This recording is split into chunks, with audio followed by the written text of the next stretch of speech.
가장 중요한 건 성교육은 역질문이에요. 얘한테 정보를 다 입수해야 돼요. 어디까지 알고 있는지, 어떻게 알고 있는지, 그리고 너는 어떻게 생각하는지. 그래서 걔 생각을 다 읽어내야 돼. 이게 또 젠더고 마음이에요.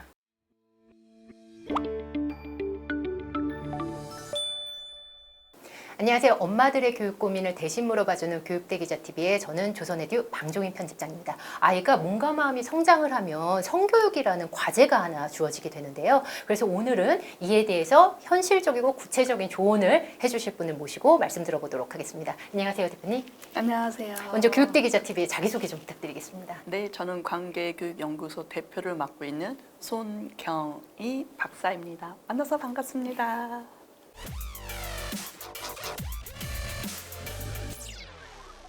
예전보다 제 주변에서도 그렇고 성교육에 관심을 갖는 부모님들이 정말 많아지신 것 같아요. 체감을 좀 하시는지요? 네, 미투 터지기 전에도 관심이 있었지만 그 터지고 나서 더 폭발적인 관심이 있고 두 번째는 이제 디지털 성폭력 범죄가 생기고 나서 더 많이 또 관심을 갖게 되는 계기가 성범죄에서 됐어요. 우리 아이를 좀 지키기 위한 네, 그런 그러니까 고민들. 남의 문제로 알고 있다가 내 문제로 인식이 될 때 교육의 효과가 좀 높아지는 것 같아요. 사실 성이 붙으면 민감해서 어디서부터 어떻게 시작을 해야 될지 모르는 분들이 굉장히 많으시거든요. 어떻게 보면 코로나 전과 코로나 후에 또 방향이 달라졌어요. 그래요? 어떻게 달라졌나요? 코로나 이전에는 강의와 상담이 있었거든요. 네. 그때는 거의 학교에서 아이들이 발견을 해요. 얘네들 범죄나든지 아니면 사전에 뭔가 이상하다. 그리고 와서 강의 좀 해주세요. 와서 상담을 해주세요. 그랬었는데 코로나 이후에는 아이들이 학교를 잘 안 가게 되고 그다음에 온라인으로 수업을 듣잖아요. 그러다 보니까 집에서 부모님들한테 발각되는 경우가 많아요. 그래서 부모님들이 전화가 와요. 우리 아이 핸드폰을 봤는데 우리 아이가 이상한 신음소리를 냈다. 우리 아이가 카톡에 무슨 어디에 사진을 올렸는데 이거 어떻게 되냐. 훨씬 더 교육에 대해서 우리 아이가 이랬던 거야? 라면서 더 심각하게 놀라면서 더 집중적으로 공부하시는 경향이 있어요. 성교육을 시작하는 골든타임이 좀 있는 건가요? 네, 골든타임이 있어요. 있어요. 예. 그래서 국가가 골든타임에 맞춰서 법정 의무 교육화 시켰어요. 법에서 정한 나이는 몇 살일까요? 몇 살일 것 같아요? 저는 박사님 책을 다 읽어봤으니까 박사님 책이 제목에서 힌트가 있을 것 같습니다. 9살인 것 같습니다. 그래요? 근데 9살은 아니고요. 5살. 5살이요? 네. 그러면 어린이집이나 이런 데서 네. 교육을 받았었어야 되네요. 네. 사립공립유치원에서 5살부터는 성폭력 예방 교육을 해야만 한다. 오, 정말요? 네, 그렇게 법정 어려워요? 의무 교육이에요. 오. 근데 방법은 다들 우리 아이는 들었나 안 들었나? 들은 적이 없는데라고 할 거예요. 네, 법에는 정해져 있으나 방법은 다양해요. 5살이 이유가 있나요? 법정에서 정한 나이는 이제 유치원을 가는 나이가 5살부터니까 이건 국내법이고요. 국제법이 또 있어요. 유엔하고 유네스코 등등 그런 단체에서 서로 협약을 해서 만든 나이가 4가지가 있어요. 1단계가 바로 5살이에요. 5살이요? 국제적으로도. 오. 그러니까 한국도 국제법에 거의 맞춘 거죠. 2단계가 아까 말한 9살. 9살이에요. 네, 여기서 5세에서 그러니까 한 8세까지 성기 이름을 알아야 된다. 그리고 이제 9세에서 12세가 젠더 교육을 해야 되고 성폭력 예방 교육을 해야 된다. 그리고 여기가 이제 사춘기 이후로 12살에서 15살. 이때 이제 몸이 변할 때 거고 여기 건강, 성에 대한 건강에 대한 복지 돼야 되고 그다음에 마지막이 16세에서 18세, 19세까지 마지막 단계. 여기 이제 성병, 피임, 임신, 출산 모든 것들이 성인 되기 전에 다 배워야 된다. 그럼 4단계가요. 각각의 목표가 다를 것 같은데 어떤 걸 알아야 되는 건가요? 우선 아까 말한 대로 성기 이름을 알아야 되고 내가 태어난 탄생에 대한 이야기 그리고 내 몸이 어떻게 해서 만들어졌고 나의 주체성이 뭔지 이런 걸 공부하는 거가 1단계. 1단계고 2단계는 이제 이때부터 성폭력 예방 교육을 초기에 들어가야 돼요. 9살부터. 그래서 경계 존중 교육이 있어요. 그리고 여기서 이제 젠더 교육이 들어가고요. 남자답게 여자답게가 아니라 나답게 너답게. 나라는 사람이 어떤 건지에서 이런 거에 대해서 상호 존중법이 들어가고요. 그리고 여기서 이제 연애를 할 수도 있으니까 초기 연애로 이성교제? 이성교제라는 말은 이제 과거 버전이고요. 그래요? 네. 요즘에 어떤 버전인가요? 요즘에 이제 이성이란 말을 잘 안 써요. 그냥 저희는 데이트 폭력이라 그래요. 뉘앙스는 비슷하지만 약간 단어들이 바뀌기 시작했어요. 틀린 건 아니었어요. 옛날에는 그게 정답이었어요. 근데 지금도 저희가 말한 거가 맞지만 이것도 구버전이 될 수 있어요. 이게 신버전, 구버전이 자꾸 바뀌는 거죠.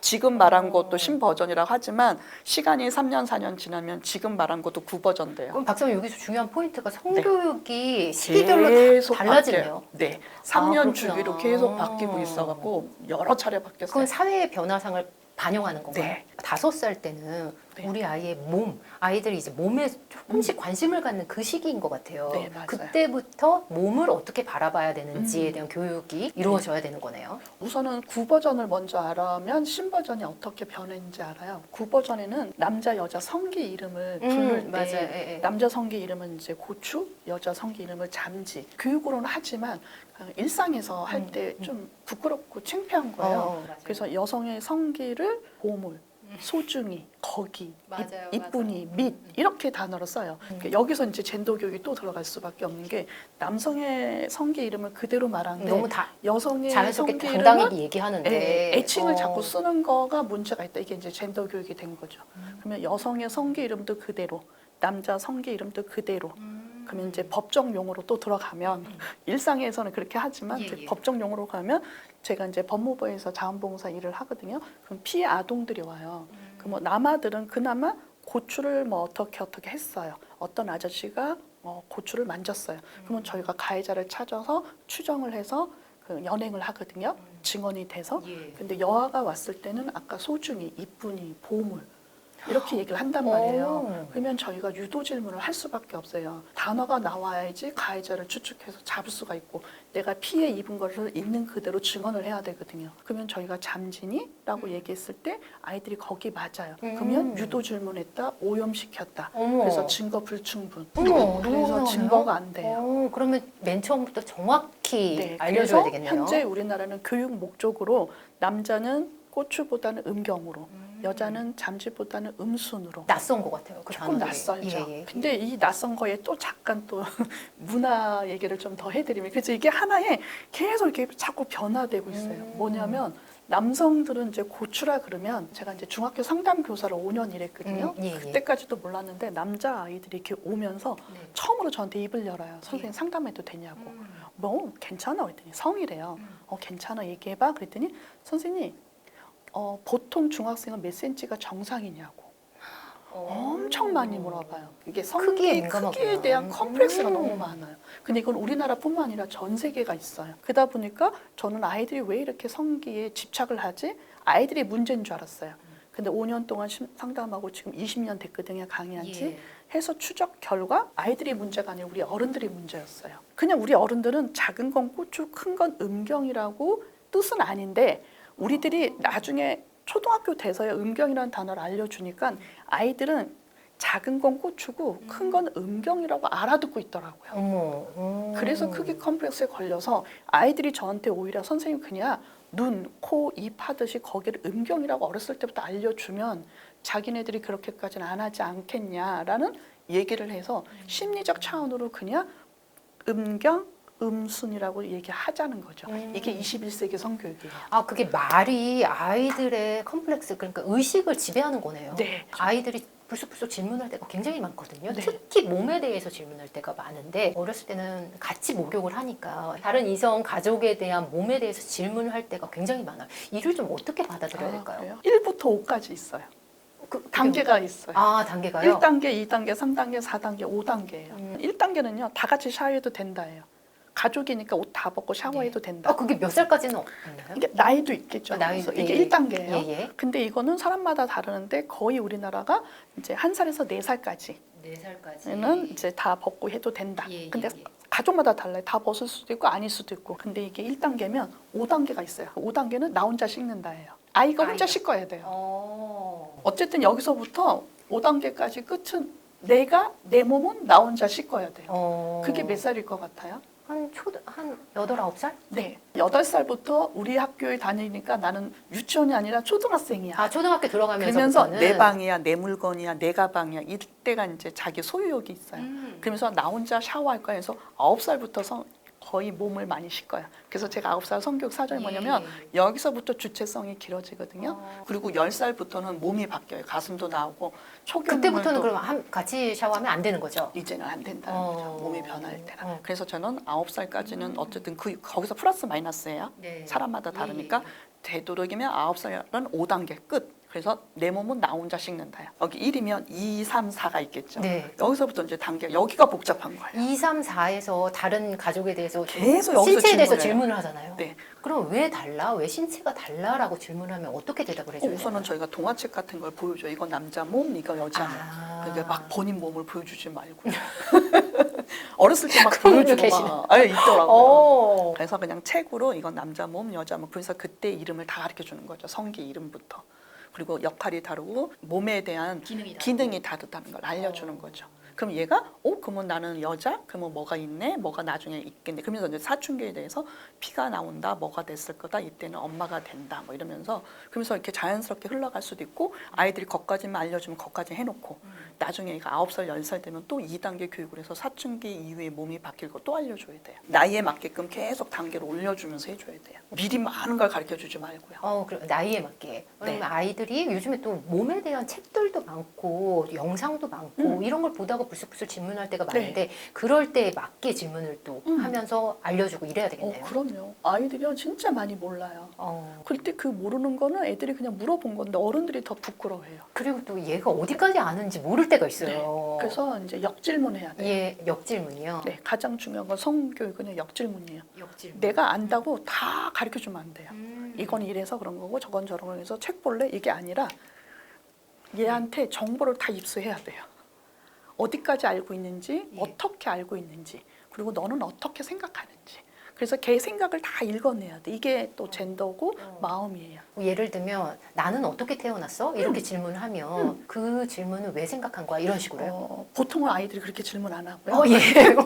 사진을 그러고요. 보다가 예. 왜 여기 내가 없냐고. 엄마 아빠 왜 결혼식에 내가 없냐고. 거의 여기서 질문을 해요. 그리고 다른 집에서 누군가 애가 태어났다고 하니까 그때 애들이 제일 많이 질문하는 게 5살에서 6살이에요. 5살, 6살 때부터 좀 알려줘야 되나요? 그래서 근데 우리가 임신과 물어보는 출산에 거죠. 대해서? 너는 어떻게 태어난 것 같아? 라고 물어보는 거죠. 가르쳐주는 게 아니라 얘가 어떻게 알고 있는지. 그러면 손잡아서 뽀뽀해서 사랑하니까 대답을 해야죠. 뭐 정자 난자가 만나서 우리 유치원에서 배웠으니까. 아. 근데 정자는 어디 있어 엄마? 뭐 난자는 어디 있어? 애기 씨가 애기 알을 만났대 말하면서 애들스럽게 얘기를 해요. 그럼 우리는 걔한테 어떻게 알게 됐고 얘가 뭐라고 얘기하는지를 듣는 거죠.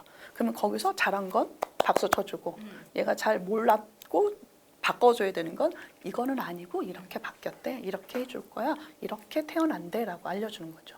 그러니까 아이의 반응을 보면서 대응을 해야 되는 거고. 그리고 아이가 어느 수준인지까지도 알아야 돼요. 그래도 요즘에는 앞선 경우들이 너무 많은 것 같아요. 동영상이라든지 성을 접할 수 있는 기회들이 예전보다 훨씬 많아졌잖아요. 제가 볼 때는 아이들이 그렇게 빠르진 않아요. 근데 초등학교 가면서 고등학교 가면서 좀 빨라요. 애들은 글로 배웠어요. 예. 예를 들면 이거예요. 이제 제가 생리를 알려줘요. 생리는 이제 여자 몸에서 피가 나는 거야. 그럼 애들이 이해를 할 것 같잖아요. 애들이 이해 못해요. 피가 나와 본 적이 없어서. 피가 나야 생리인 걸 더 확실히 알아요. 그러니까 아이들은 생리가 났는데도 그렇게 5년, 6년 동안 초경을 그렇게 설명해 주는데도 예. 생리가 났음에도 불구하고 그걸 생리로 안 오고요. 치질로 와요. 이거 혹시 치질 걸린 거 아니냐고. 그렇게 생각하는구나. 네. 그래서 아무리 교육을 해도 이거는 예. 경험이 없으면 예. 그거와 이거가 일치되는 건 시간이 필요해요. 그거는 사춘기 이후에 남자들도 잘 모르는 경우들이 네. 많지 않아요? 남자애들도 사정을 잘 몰라요. 저희가 몽정, 사정, 유정 가르쳐 주거든요. 낮에 하는 걸 유정, 밤에 하는 걸 몽정이에요. 그리고 이 두 가지를 합쳐서 사정이라 그래요. 그럼 애들은 그냥 글로 배웠어요. 하얀 액자가 나가는 거래. 나중에 커서 나온대. 그럼 애들은 몰라요. 예. 근데 진짜 사정을 했어요. 예. 그럼 이게 사정이라 알아야 되는데 몰라요. 애들은 거의 저한테 왔을 때 성병 걸렸다고 와요. 뭔가 이상하다고. 뭔가 이상하다. 하얀 액체가 나왔는데 선생님 이거 성병 아니냐고. 그래서 아니다고 성병 아니라고. 또 어디서 성병은 변했더니 성병 책에서 봤다고. 그러니까 이상하게 몽정과 유정, 사정보다 성병을 더 많이 배운 거예요. 아니 우리는 이렇게 가르쳐줬는데 왜 이렇게 알고 있지? 예. 그게 바로 경험과 이론의 차이예요. 그래서 경험을 해야 이게 일치될 때가 있어요. 그때까지는 시간이 필요해요. 그래서 그냥 가르쳐줬다고 딱 끝날 게 아니라 그때가 대부분 사춘기일 때인 것 같아요. 사춘기 이전과 사춘기 이후에 진짜 급격하게 변하는 게 성이에요. 젠더도 영어잖아요. 예, 젠더 영어. 우리나라에서도 없는 젠더인데 아이들한테 젠더 알아? 그랬더니 핸드폰 충전기 아니냐고. 휴대폰 충전할 때 쓰는 게 젠더라고. 와. 그래서 순간 바로 이거예요. 우리들이 알고 있는 성의 단어에 대한 개념과 아이들이 알고 있는 단어의 개념을 보면서 역질문해서 아이들이 어떻게 알고 있는지를 받아서 그게 아니라 이거야. 그런 동일한 단어가 있어. 이 뜻은 A, 이 뜻은 B. 그래서 그런 거 설명하는데 시간이 오래 걸려요. 그리고 또 부모님이 잘못 생각할 수도 있잖아요. 이런 질문하면 여기까지 알 거라고 생각했는데 모르는 경우도 있죠. 네. 박사님. 그래서 수없이 많은 성은요 거기서 바로 미스가 생기더라고요. 그래서 역질문에서 저는 한 3가지에서 5가지는 정보를 입수하고 아 얘가 이렇게 알고 있네? 그럼 나는 이렇게 얘기해야지. 그래 둘 다 있으니 둘 다 설명해야지. 그리고 얘가 이 단어를 모르네? 그러면 초기부터 얘기해줘야지. 부모한테 얘기하기가 민망한 경우에는 친구들끼리 얘기하다가 친구들 수준도 비슷하잖아요. 그럼 자기네들끼리 암묵적으로 그냥 대충 생각을 하는 경우도 있잖아요. 솔직히 부모님한테 질문하는 애들은 되게 좋은 애들이에요. 그럼 애들 질문도 부모님한테 질문하는 친구들은 평소에 부모님과 대화를 많이 한 친구들인가요? 솔직히 저는요 성이 아니라 예. 관계예요. 관계. 관계만 잘 되면 성은 따라와서 질문하는데 성 질문을 하냐 안 하냐가 중요한 게 아니라 일상의 질문들을 했어야 돼요. 맞아요. 일상의 대화가 돼야 돼요. 갑자기 부모님이랑 대화 안 하던 친구들이 성에 대해서만 물어보는 친구는 없을 거잖아요. 얘가 나한테 먼저 물어봤어요. 엄마 내가 본 걸 엄마가 봐서 평가해주면 안 되라고. 선배 언니들한테 다 전화가 있어요. 언니 아들이 야동 본 거를 보자는데 언니도 봤어? 안 봤대 본 적이 없대요. 어떡하지? 나는 어떻게 해야 되지? 우리 아이는 저한테 도움을 요청했는데 내가 할 준비가 안 돼 있더라고요. 그래서 내가 공부를 했죠. 그래서 안 되겠다 해서 그러면 엄마가 결정했어. 그래 보자. 엄선해서 10개 갖고 와. 개기자 TV